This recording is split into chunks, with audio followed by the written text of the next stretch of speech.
Welcome back to Orange Hat Reviews, everyone. Hope you're all having a wonderful day. So, it is mystery review number 15, and it seems that I might be having some technical difficulties. If I am, just please let me know in the chat. So, the hints for this one were Ernie, Hudson, and Arson. A couple of people have actually gotten it correct on Twitter and on Instagram, even. It's good to have a little bit more interaction with these things. And some of them have actually guessed correct, like I said. It is The Crow, with Brendan Lee, Ernie Hudson, Michael Wincott, Bai Ling, and Tony Todd, plus a slew of other great actors. So, with that out of the way, this movie is the last movie of Brendan Lee, because for those of you who do not know, Brendan Lee, son of Bruce Lee, the legendary actor and martial artist, was killed as a result of a flawed blank on the set of this movie, and he later died during surgery in the hospital. So when they had the movie mostly done, they had to do a few shots with his stunt double and obscure his face so that people would or knew that it was, or didn't know that it was a stunt double. From Brandon Lee to Michael Wincott, like I said, this cast was great. This movie was directed by Alex Proyas. The score and music throughout this movie is wonderful. It has a good mix of score and of rock and roll, underground rock music and whatnot. The CGI hasn't aged well, even from digital conversion to high definition standards. The cinematography and the blend of CGI with the environment doesn't age well in this movie. But other than that, this movie actually does do very well. One of the things that I did like was how Sarah, the little girl in this film, 12-year-old-ish, she's the friend of Brendan Lee and his girlfriend's character, or Brendan Lee's character and his girlfriend. And in the movie, or the beginning of this movie, it's called Devil's Night, and it's October 30th. Where I'm from, it's called Mischief Night, and it's back when kids used to go out and do all sorts of stupid stuff. But in this city, well, people burn buildings, and one of the things that I like is how it's kind of like an aerial shot into the window that Brendan Lee was thrown out of, and Sarah's narration of how some people believe that when you die, a crow carries your soul to the land of the dead. But sometimes their soul has a great sadness and it cannot rest, and therefore is allowed to put the wrong things right. Brendan Lee would have been the greatest action star of all time. Chances are he would have very much been so, yes. I mean, even later in life, he probably would have been so. Good to see you, Lake. Always happy to see you guys here. And let's see here, moving downward. The character development of even the villains in this in this story, not just Top Dollar, played by Michael Wincott, but by each and every member of T-Bird's arson crew, the ones that murdered Brendan Lee and his girlfriend in the movie, or Eric Draven as he's known as.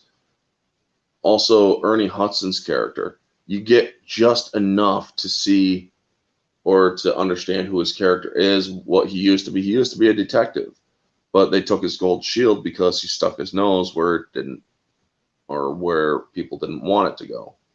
He's a good cop, and that in his city, the cop, there's a couple of bent cops that had him taken or busted down to beat. And you see one of them in this movie because he's the one that was bitching at him and whatnot in the beginning. He's like, "Is this the victim? I told you not to move her." Well, we had no choice but to move her. I made the call. And it's like, I can see why they took your cold shield. Yeah, because I wasn't a big enough asshole, you know? And so Shelley Webster, the girl or the girlfriend, she was actually still alive, but she held on for 30 hours in intensive care, but didn't make it. She ended up dying as well. Now,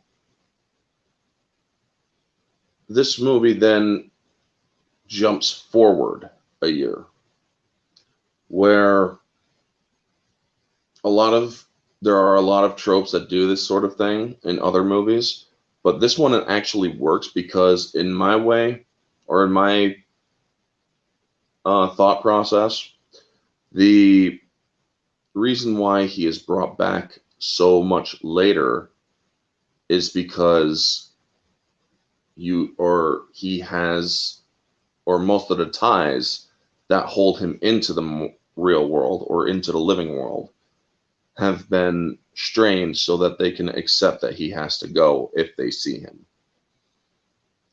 So the character development of T-Bird's crew, the guys that killed Brendan Lee and whatnot in the movie, how they all have different traits and how they all die in different ways goes to show how their sins are visited upon them after the resurrection of Eric Draven. And the crow vision in this movie, where he sees through the eyes of the crow, is also a very nice touch. When Sarah, the girl who was friends with Shelley and Eric, the dynamic between her and Ernie Hudson's character Albrecht was also something that was a nice tie-in to this film, because it shows that she said, "Tell Eric to take care of Sarah." Shelley Webster did, and well, because he couldn't, Ernie kind of took up that little mantle, and he kind of looks after Sarah while she then visits the gravesite. And the crow, well, in real life it's actually a raven. It's a raven named Magic, but the raven or the crow gets there and kind of tells her to buzz off. It's like, "Arr!" Just kind of cawing at her, and then starts pecking on the Eric Draven's headstone, calling him back, so to speak, allowing him to wake up. But it doesn't actually happen until later that night because it's during the day. So she goes to the hot dog stand where Ernie Hudson is, and you also see T-Bird and his crew are busting up some machines in an arcade area. It can't rain all the time. Exactly. That was actually, I was thinking about making that one of the hints, Blake, but I figured it would have been way too obvious. So I tried to make the hints a little more mysterious, as it is a mystery review. I didn't want to make it higher because one of it was actually going to be Top Dollar and Ernie Hudson. I'm not sure anybody would have guessed at that point, because then it would have been a real good guess for anybody who could. So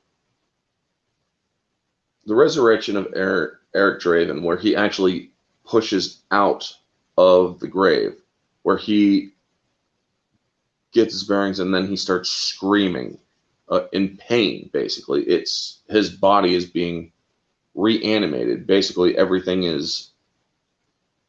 It's been a year, so the body would have started to go, you know. So the body is being reanimated,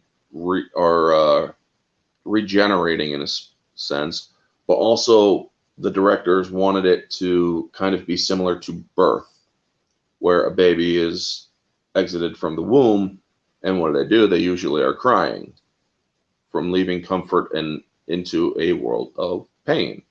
I mean, they just got squeezed through something, you know? So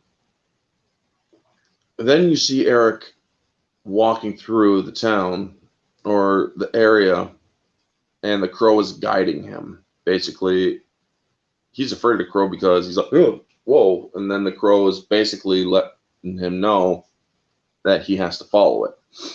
He gets boots. He gets up to the stairs that or finds his old place. The crow guides him there.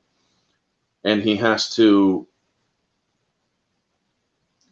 basically relearn what he has lost, what happened to him. Even from an outside source, he has to understand who these people were that killed him. And the crow does a very good job at pushing him in the right directions so that he touches certain things, so that he can remember certain things, so he can gain the memories of what he touches or what was around. Like his cat Gabriel. During the murder, Gabriel was harassed by one of the killers, Skank. And that triggers the full murder scene where he comes in while they're menacing his girlfriend, and then they end up raping her. And then he gets dropped to his knees from a knife from Tintin. Then he's dragged over and has 2 bullets put into him by T-Bird and Funboy. Yeah, the nicknames of these people, or the names of these people, I'm telling you. So, as he literally, his body just reacts as he is held. He holds out his arms. He then walks backwards, jumps out the window. And the reason why his paint is that direct reference, there's much speculation, but a lot of people think it's the mime that he's doing, the whole mime look, where it's actually not. If you pay attention to the part of where he was thrown out the window, the blood from his eyes went up and down, and the blood of his face, or the blood from his lips, went into a sort of dead smile. So that is what inspired the makeup of the crow. And I love the music, A Crow Like Dream, what that was done in this specific scene. Now, during this scene, they are also cutting to his murderers, the T-Bird's crew, and they're doing bullet shots where they scarf down a bullet and also chase it down with a shot of whiskey. Basically letting you know where these people are at this certain time, and to basically let the audience know there's a connection between the two. So let's see here.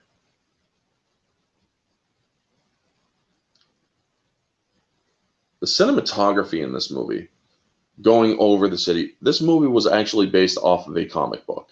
That's another thing that a lot of people don't know, that this movie was actually based off a comic book. And yes, it is such a great line from the movie. It's a favorite of the movie. Yes, it can't rain all the time. I also like a lot of the other lines that he does. I mean, Brendan Lee, when he is the crow in this movie, he revels in his invincibility. Not so much as he is off point or off path, but when he is exacting his revenge upon T-Bird's crew, he is basically doing it in such a hilarious fashion. When he goes after Tintin, because Tintin goes to a pawn shop where he's pawning off stuff that he stole or taken off people that he may have killed and whatnot.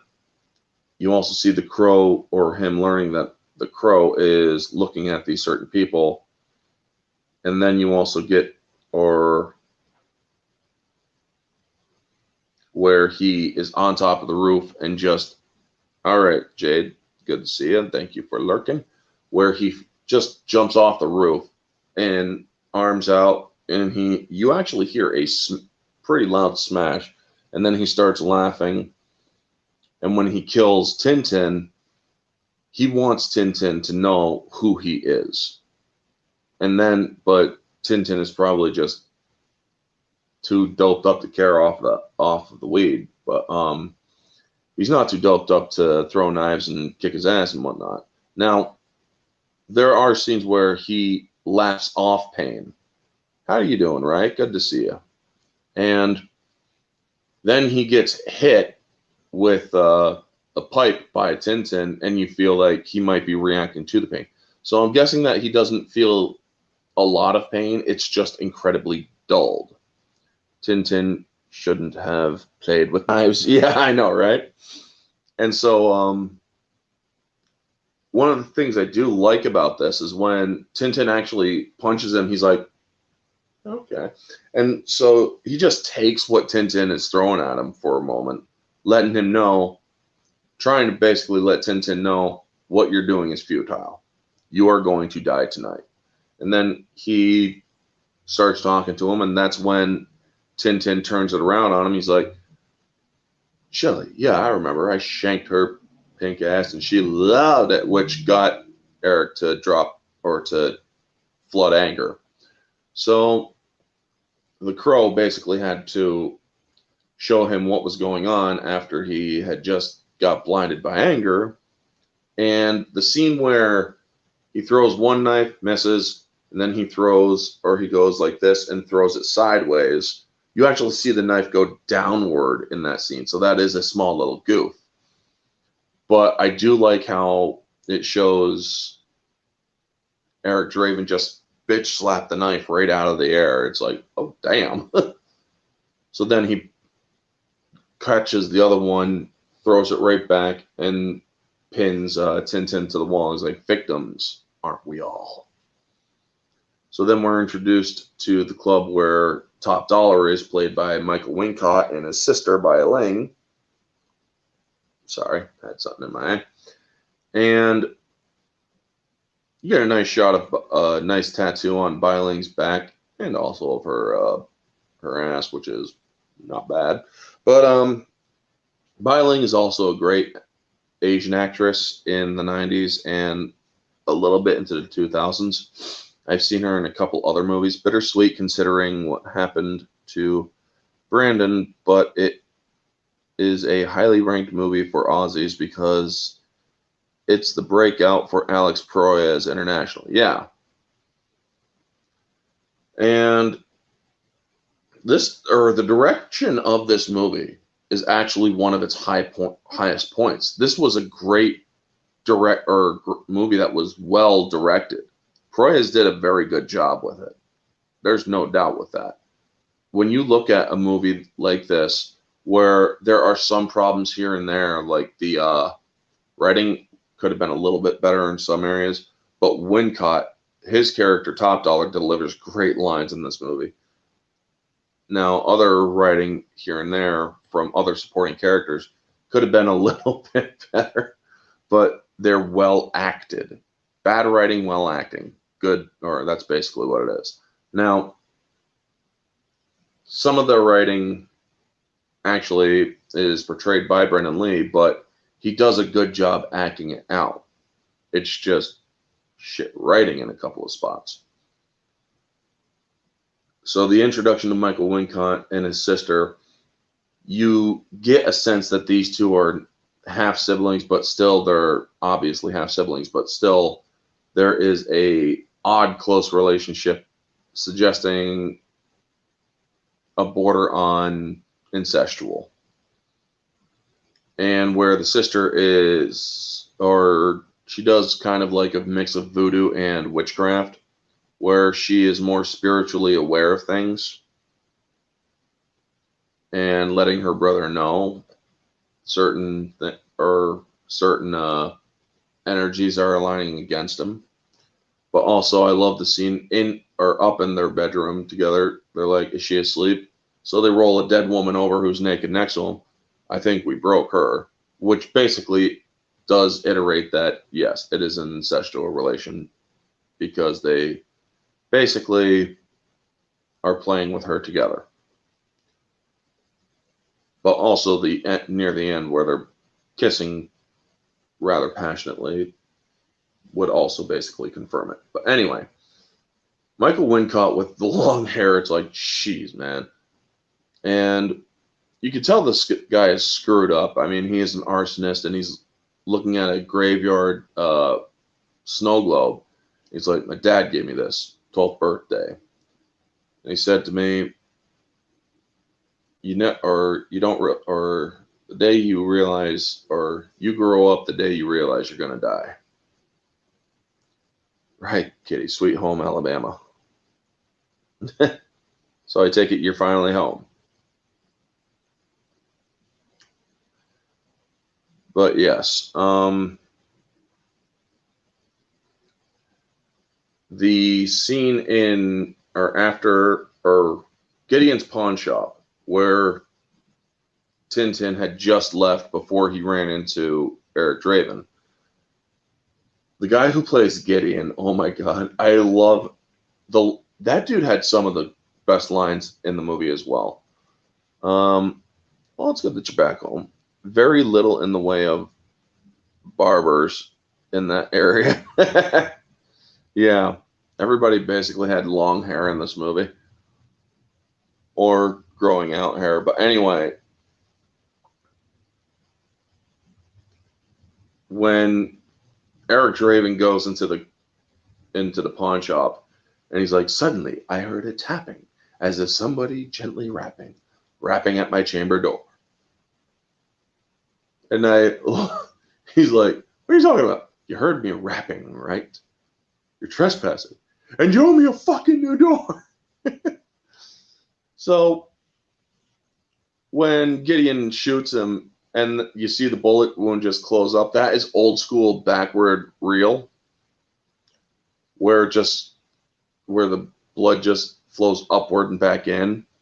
And he's like, shit on me, shit on me. It's like, dude, how screwed up do you gotta be to say something like that? You know, shit on me, whatever. So then he gets thrown. So freaking Draven is hanging upside down.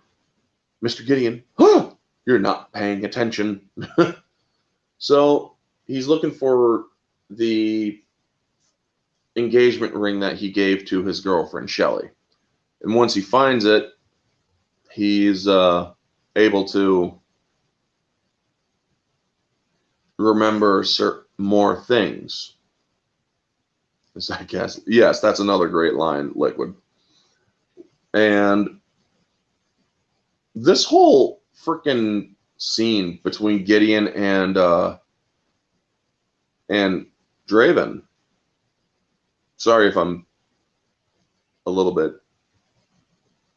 choppy, folks. It's because I'm hearing other noises which are kind of drawing my attention a little bit. But yeah, the whole scene is just a great freaking scene where he's like, you have one chance to live. Take anything you want. Thank you. Take anything. So he asks him where he can find T-Bird and the rest of his party pals. And then he remembers Funboy, and at the name he's seeing from Shelley's point of view what happened to Funboy. And he does kind of act out again like he did with Tintin, busting up more stuff. And he's like, hold still. Each one of these is a life you've helped destroy. And he's just throwing more engagement rings at Gideon. He's like, I'm begging you, don't go. And he's like, I'm not going to kill you. Your job is to tell me where your job is to tell T-Bird and his friends that death is coming for him tonight. And then he pours the engagement rings into the shotgun. Tell him Eric Draven sends her regards. So he tries acting tough while he walks away. He's like, you walk out of here, they're going to erase your sorry ass. Which Tintin are we talking about? The character Tintin in a movie, The Crow, and who liked to play with knives and ended up getting all of his knives put in his major organs in alphabetical order according to his boss when he heard that his boss was killed, or when his boss heard that he was killed. So, and he's like, is that gasoline I smell? Because he also did just pour gasoline all over the place. And he walks out, turns the shotgun around, and shoots. Now, the thing is, you need a primer in a shotgun. You just can't shoot all the rings out of a shotgun. It doesn't work like that. But it still served the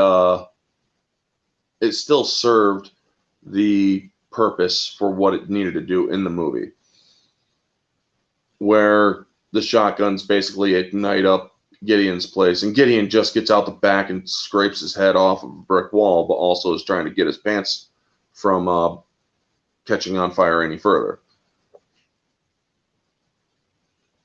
Yeah, nice. And so while this then happens, and we then jump over to Top Dollar again, where his enforcer comes in. Gideon's pawn shop was just burned to the foundation. And he's like, nobody cleared this little event with me. And then he's talking with T-Bird, and he's like, I got a problem. One of my crew just got himself perished. As the police are also at the scene talking about Tintin and hauling him away, you see all the knives stuck in different parts of his body, which are most vital organ areas. And you see the corrupt cop with Albert, and he's like, this could be a turf hit, but it just doesn't feel right. He's like, you're a beat cop, so be a beat cop. What the hell is that? And then he sees the outline of blood on the wall. And he's like, call it blood, detective, but you'd probably call it graffiti. So then Eric's walking out, but that scene happened while Eric was menacing Gideon. So then Ernie Hudson shows up in front of Gideon's after the explosion, and he's like, don't move. I said, don't move. I thought the police always said freeze. Yeah, well, I say don't move. You move, Snow White, you're dead. And he's like, and I say I'm dead, and I move. So he walks right up to him. He's like, so shoot, if you will, Officer Albrecht.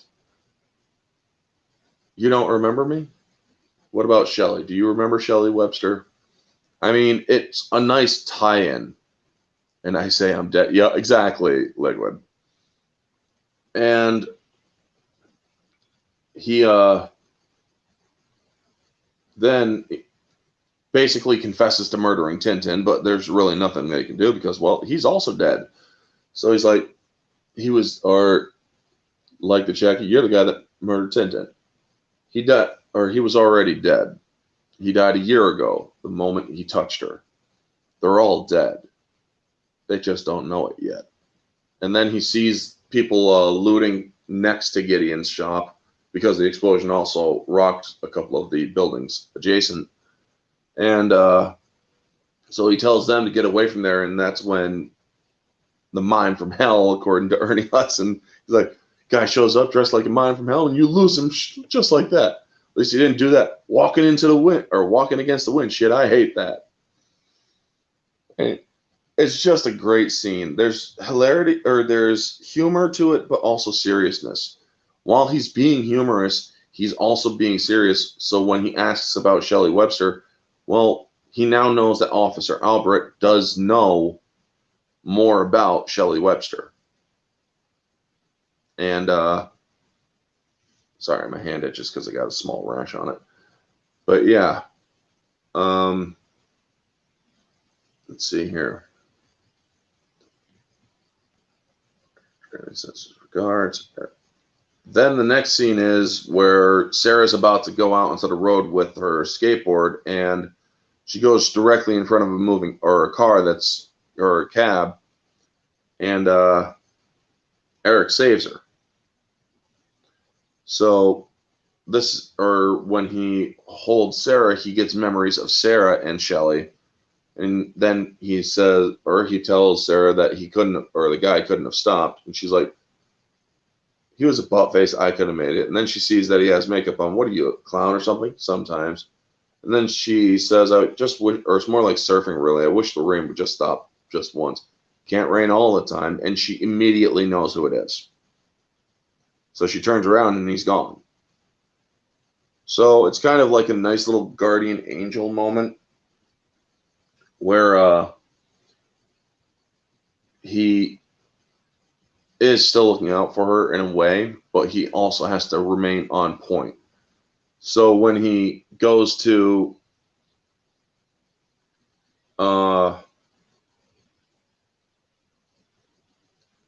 hold on 1 second, I'm going through the things here. Then we go to Ernie Hudson's cop, Albright, playing detective, where I believe it's his ex-wife, who's also a beat cop, brings a file from or steals a file so that he can look at it, and he writes over Brendan Lee's photo, and he's like, oh my God, I can't believe, or it's when he puts 2 and 2 together. Somehow a person who was murdered a year ago is back. And then we get to the Funboy scene where Funboy was playing, or is basically Darla's mother's girlfriend or boyfriend. And she's at the bar, or Sarah's at the bar with Darla's boss. And she's like, it's on the house, kid. You know that. And when they start going upstairs, I can't do anything. Technically, your mom's off right now. Yeah, way off. So then they're shooting up with morphine and about to get it on when Eric Draven shows up. And they see the crow, and she's like, there's a big fucking bird over there. It's a squawk. Yeah, bitty, bitty, bitty, bitty, bitty, bitty. And then you see Draven come in and is like, what the fuck? So he zings the guitar right up at him. And Michael Massey's reaction, Funboy's reaction, is like, oh, man, don't do that. You never gave me a fucking heart attack. So that didn't get exactly the reaction that Draven wanted. So he's like, goes put down the guitar, and Funboy grabs his pistol. He's like, I think you better take your bird and leave, freako. He's like, puts his hand there. Take your shot, Funboy. You got me dead bang. So he does. And you see Eric react, scream about it. And he's like, or as you see it facing, he's like, oh, faking he's in pain. And then he turns to him and he's like, or doing, woohoo! And you see the hole closing up and whatnot.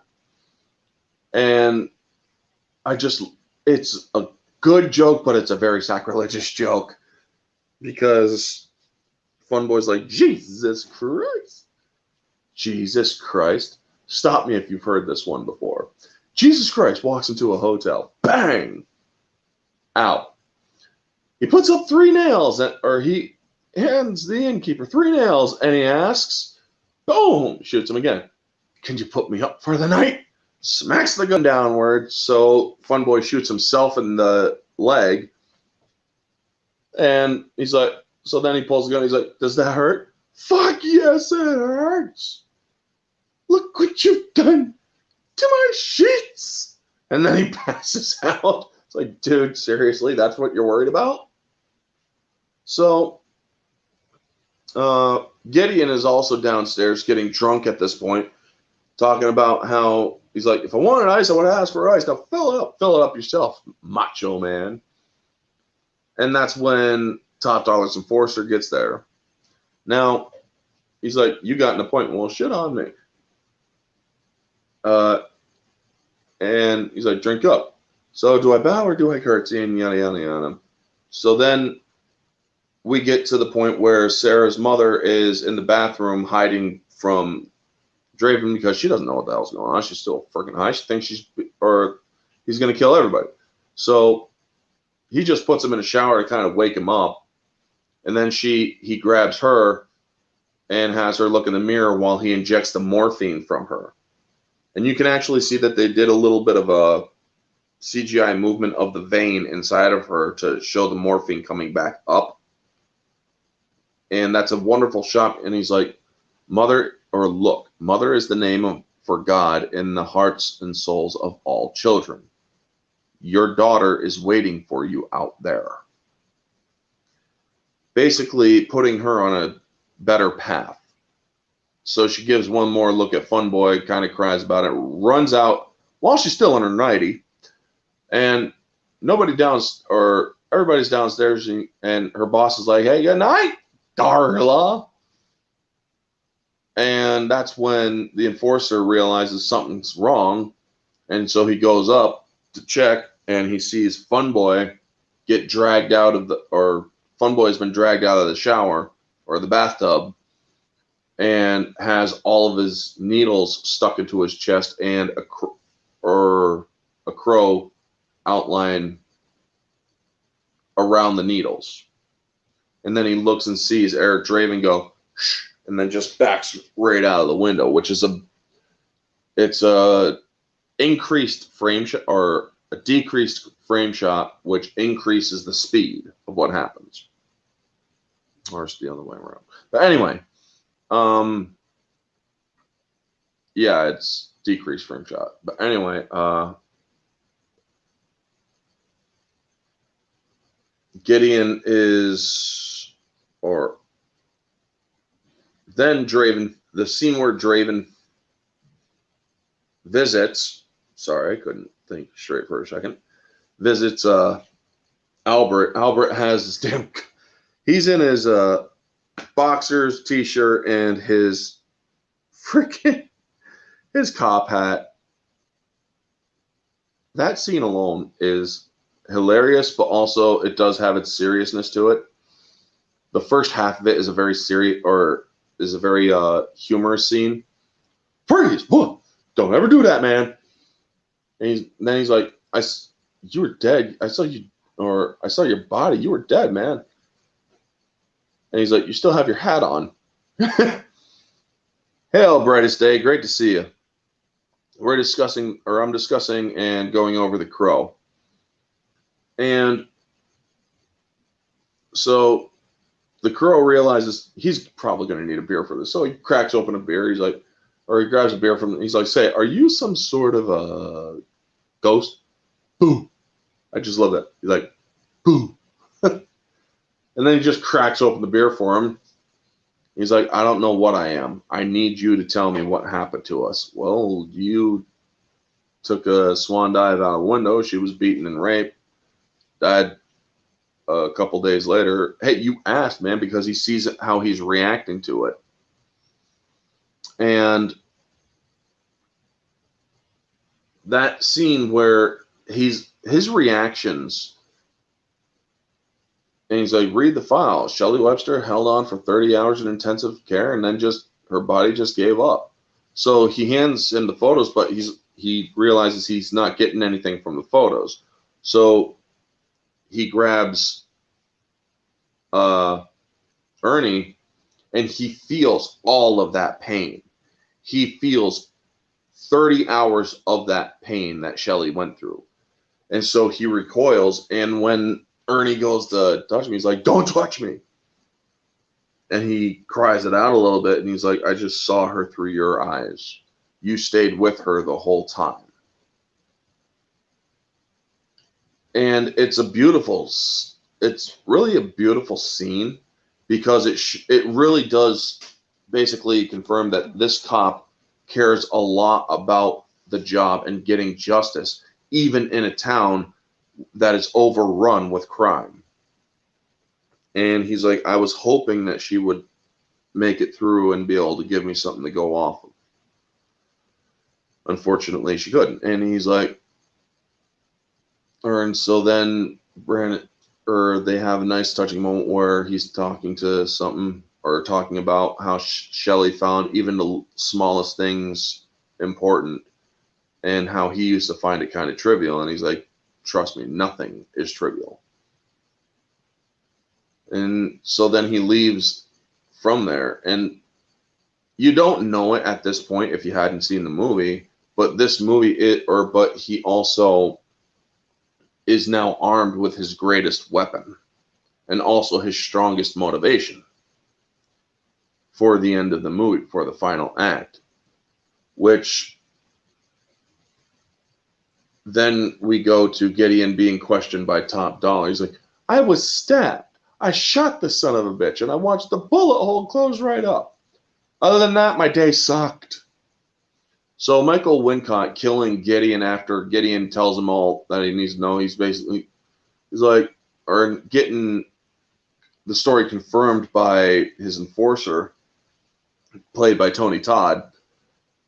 And he's like, he winked at me before diving out of a third-story window. Winked at you, musicians. Michael Wincott's voice, man. Oh, it's kind of gruffy like this, but it's like, oh my God. It's just, it really works. That kind of voice is just perfect for a villain character, you know? So then he stabs him and he's like, for God's sake, just die, why don't you? And so he has his enforcer's gun and shoots him twice. And I'm like, jeez. It's just, he's starting to get a little bit unraveled because people are dying left and right. And he doesn't like the fact that it's his people that are dying. So then we get the mournful playing on the roof. And you hear, it is a very mournful guitar work. And I do believe that Brandon Lee actually did learn the guitar or to a degree for the role. But then when they had to do that later, they do a major guitar riff, which I do not think was Brandon. But if it was very well done. I mean, I've seen some people on YouTube actually do that guitar riff, and they actually do a very good job at it too. Then we get to the whole T-Bird. This movie's pacing is actually, it's 1 hour, 41 minutes, and it's very well paced. It doesn't slow down. Once he comes back and starts killing them off, it doesn't slow down. You don't get a moment. It's like you don't want to miss the next moments where you have T-Bird and his buddy and his last crew member, Skank, who's a speed freak. You gotta talk like this, you know. And he's also been fried because he's kind of the dummy of them all. And he goes in for beers or food and beer or road beers, you know. So then Draven gets the car chase with the cops, looking back at the cops every time, and they see like a ghostly face in the back window, while T-Bird has him lost at the docks, and then he gets wrapped up. That scene there where he's like, "Nah, man, what? You talking about that place downtown? We had to put some fear in that little lady. She wasn't going along with our tenant relocation program. But who gives a shit? It's ancient history." And I just love how he's talking to the guy. He's like, "Speak to me, speak." Rip. And then he looks right at him finally, and he's like, "I know you. I know you, but you ain't you. There's no way that you could be you. This is the real world. There ain't no coming. We put you through the window. There ain't no coming back.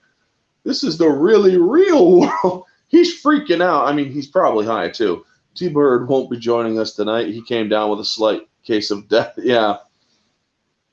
Getting to that scene is going to be funny. So he wraps him up, and T-Bird then recites a line from one of the books that he read while they were menacing Shelley. Abashed the devil stood and felt how awful goodness is. And then he gets flash right to his car as Skank, who had to chase him or chase after him in another guy's car, catches up and sees his boss go up in flames. And then we get the most iconic shot in the entire movie, which is Eric Draven lighting the flaming crow. Every scene or every one of these people, except for Skank, dies in their own specific way.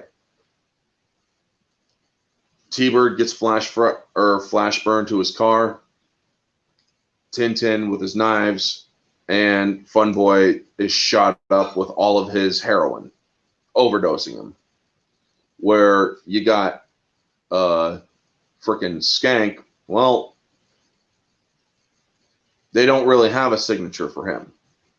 So then we get to the scene where Darla and Sarah reconcile, where she doesn't believe, or she's kind of standoffish of her mother, and then her mother's like, forget it, I was never good at this mom shit anyway. And she then says that she wants her eggs over easy because her mom was trying to make her eggs and whatnot.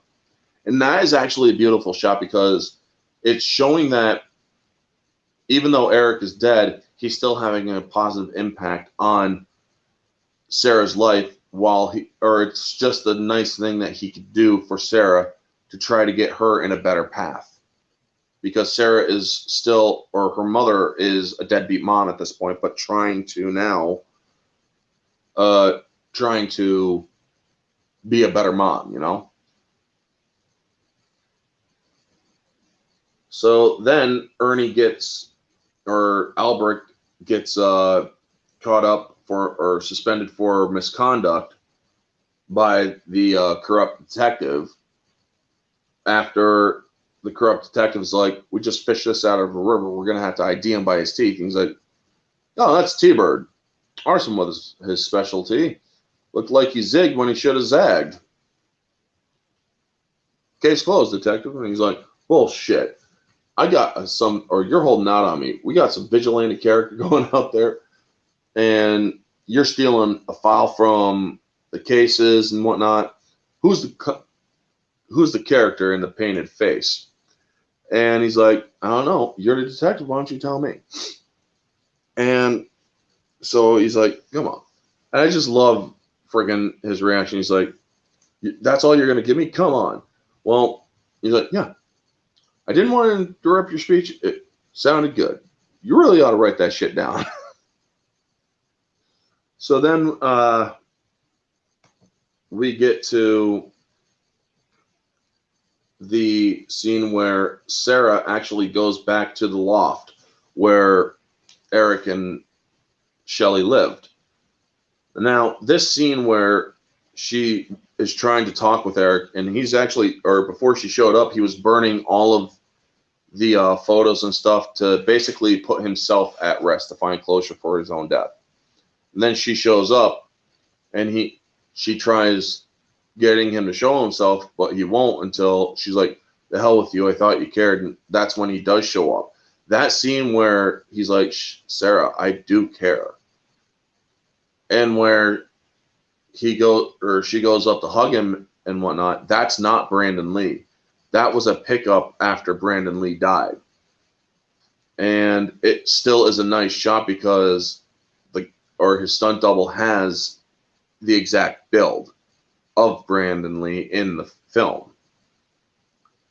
So then we get to the scene between Albrecht and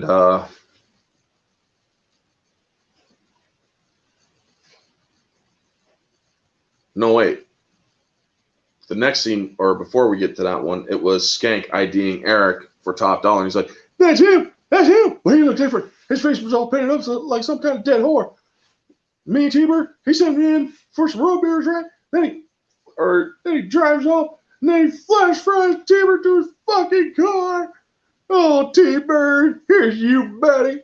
And while he's telling them about this, he's like, or Michael Wincott's he's just trying his hardest not to. Maybe we should videotape this and play it back in slow motion. And he's like, you see the grave? Empty. Because, yeah, his enforcer also went by the grave and saw that Eric Draven's grave was empty. And he's like, grave? What grave? What about my fucking grave? And so he's like, this was Fun Boy's fault. That boy was out of control. T-Bird, he's just like, where's the bolt? And now this ghost's gonna kill my ass next. And that does nothing. He just bitch slaps him. That ghost is gonna kill my ass next. Hey, look at me. This ain't no ghost. Well, kind of is because he can disappear like a ghost, but kind of isn't because he can kill a bunch of people too. It's more like a. I wonder what they would actually consider him. Poltergeist, maybe? Who knows? But anyway, we then have the nice cut between Ernie and Sarah, they have their little touching moment where they talk to each other. He's like, if somebody's dead, they can't come back to life, can they? Well, that's what I thought. Well, why? Oh, you wouldn't believe me. Well, then maybe we're both crazy. You've seen him too? I've seen something. Eric didn't come back for me. He says we can't be friends anymore because, well, I'm alive. And then we have that nice little guitar riff of Eric on the roof. And even though it is such a small little bit of music, it is something that has stayed with me since I first saw the movie The Crow years ago. And I actually went looking for it online, and I can find it on YouTube where a bunch of other people are riffing it, and it's a pretty good riff. So he's mostly dead. Oh no, wrong movie. Yeah. So then we get to the meeting of all the people, or of all of Top Dollar's enforcers and crews and whatnot. And he's like, or as Blake said, T-Bird won't be joining us tonight on account of a slight case of death. So he then tells all of his guys, he's like, about Devil's Night and how it's become an institution.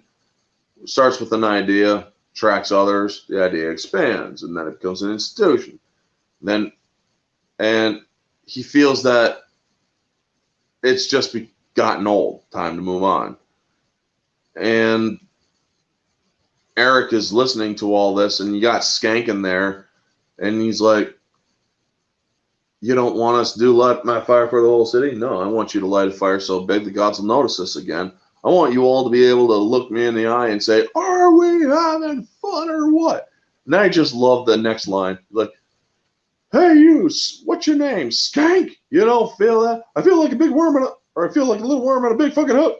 I just love it. I feel like a little worm on a big fucking hook. Well, boy, your mother must be damn proud of you. And that's when Eric shows up. It's basically confirmation that Skank is now there because Skank spoke up. And he then comes in and he's like, all right, so you're him, huh? The Avenger. I just want him.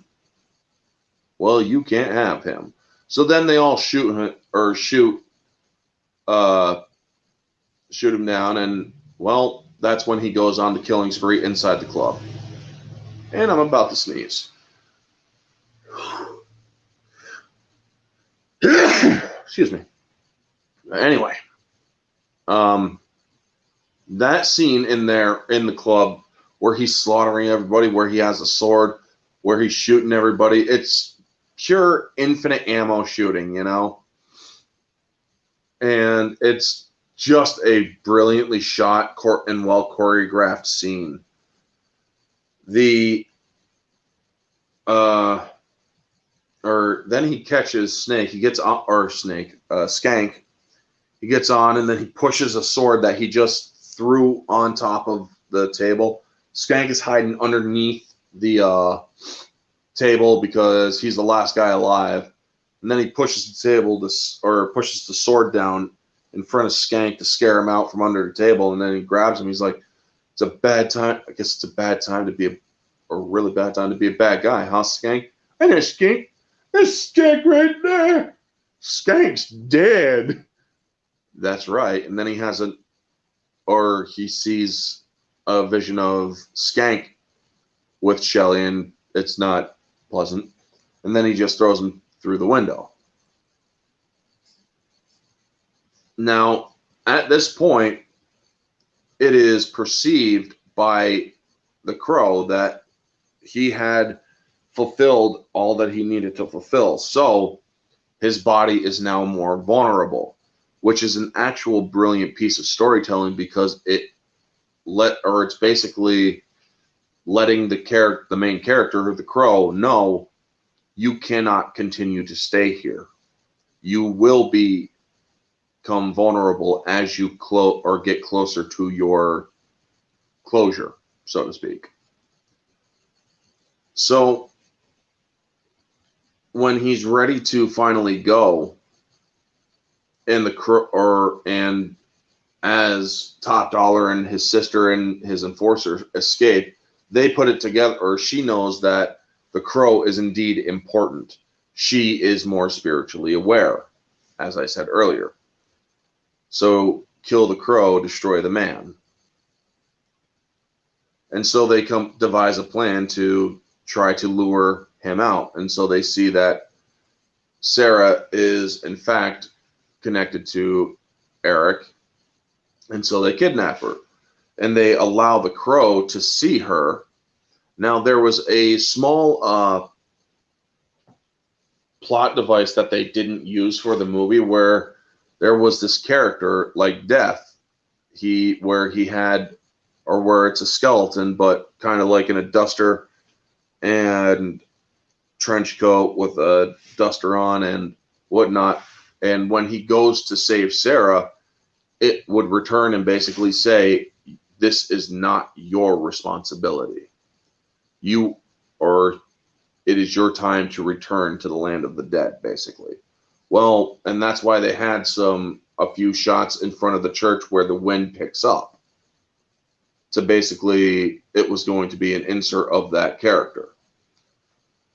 But they didn't use that because they felt it would be too mystical afterward, or too mystical and people wouldn't really believe it and whatnot, or people wouldn't really receive it well.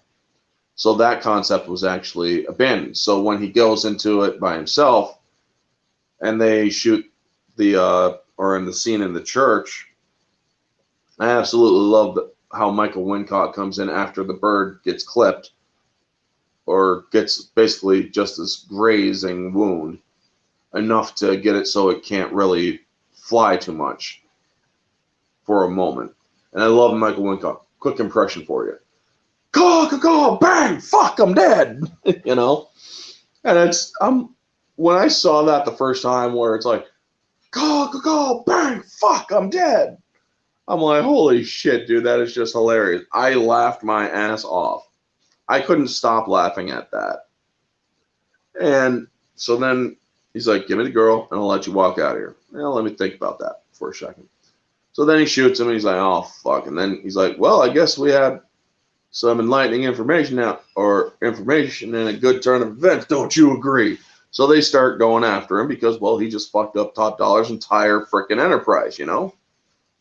And he gets saved by Ernie Hudson's character, which leads to Ernie Hudson getting shot by Ling. They share a kiss after they tie up the girl up top. And then Draven gets up there. And I like how she's like, this is all the power that you have, and now it's mine. Pity there's not enough time for us. And then the Crow pecks her eyes out. Or she's holding on to the Crow in her arms, and it just goes up directly to her, clawing and pecking her eyes out, and she then can't see, so she grabs onto the rope up the church tower, ringing the bell before she lets go because she's in so much pain, and she falls to her death, which then gets them up into the roof where there's the final battle between Top Dollar and the Crow, or Eric. And I like one shot where, because Top Dollar likes to use swords, and he's like, let her go, I won't fight you, and whatnot. And he's like, fair enough. So he throws her down to where she gets stuck, and the fight on top of the roof, or the raining roof, and the storm and all of it, it's just something out of a comic book. You actually get the comic book feel. And when Eric reaches for the decal, or the top of the church tower thing, that's made out of metal. Lightning strikes it just as it grabs it, so you hear him scream out. And I'm like, that has gotta fucking hurt. You know, that's just, it's like, ah! And then he rips it up and uses it as a makeshift sword. So after that, he gets stabbed and then cornered. So Wincott basically admits to him, he's like, that little business between you and your girlfriend, I cleared that building. Nothing happens in this town without my say-so. You got a lot of heart, son. And you managed to put a smile on my face. So that there confirms that he has one last person to kill. Because he, Top Dollar, is responsible for all that has happened to Eric and Shelly. So he's like, I have something for you. A gift. I don't need it anymore. So then he forces Top Dollar, or he grabs Top Dollar and forces him to feel 30 hours of intensive care pain all at once. And the way that they express it is he starts to scream and he can't, or it's a choked out scream. He can't really get out a scream, but you also see blood come out of his mouth because it is so much pain that he is feeling all at once. And then he gets dropped on a gargoyle with horns, and you see his blood pouring out of the gargoyle's mouth, which is, it's like, holy shit, that is just freaking epic. So then he gets Sarah downstairs and disappears and goes back to the grave so that he can finally rest. But he goes to Shelly's grave where Shelly actually comes to pick him up. And it's that shot is lit so beautifully where he's basically just, he's been shot a couple times and he's no longer invincible. So it's like, there you go, you know? So Shelly basically comes down, her hand grabbing him, their final kiss before, and then you see his grave plot where he had busted out of, it is now completely flat. And before he left Sarah, before Sarah got kidnapped, he had given her Shelly's ring, the engagement ring, which got lost when Michael Wincott rips it off of her, saying, well, I'll hold on to this right now. After he died, well, nobody knows what happens to the ring. So when Sarah goes back to the grave, the crow is there with the ring, and it hands her the ring to her. And there's a final narration from Sarah where people live forever in our hearts, and buildings burn, people die, but they'll always, if people love one another, they'll live forever, basically. And that is then roll credits. This movie, objectively, I would say is about a 7 out of 10. And that's without bias, folks. Looking at the writing and looking at the digital compository of the cinematography, where they have the landscape, where they have certain shots where it needed a little bit of touch up and whatnot. The CGI didn't age well, nor does certain parts in the story. However, subjectively, this movie is a 10 out of 10. I absolutely love The Crow. It is a beautiful story that I can watch over and over again. It doesn't get old. Brandon Lee's enthusiasm and energy in this movie is so freaking wonderful to watch. I have only seen one other movie of his, which is Showdown in Little Tokyo, but I also do want to look up another movie called Rapid Fire that he plays in. I heard it's a great movie.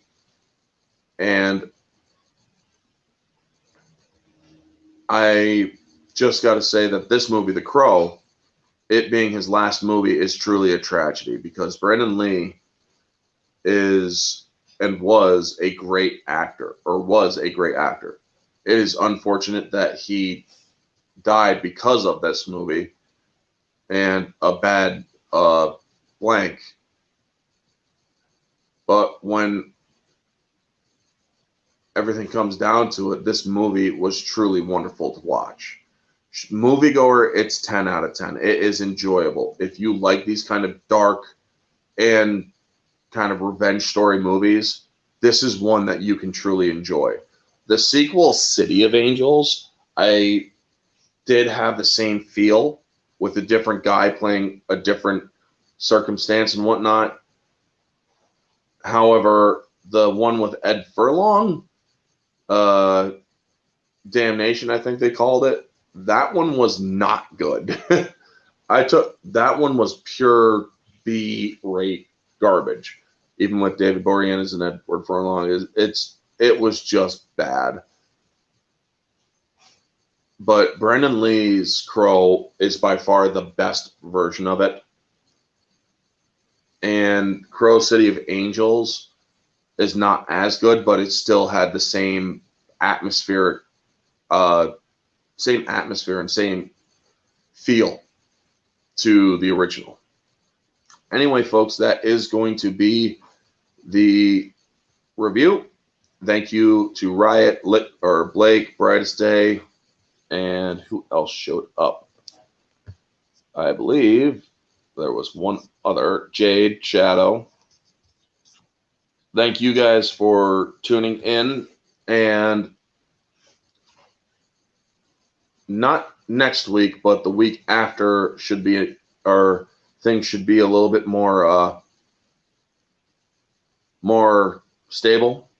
I got this week and next week mixed up when I said last week that I wouldn't be able to do one this week. So next week I will not be able to do a mystery review.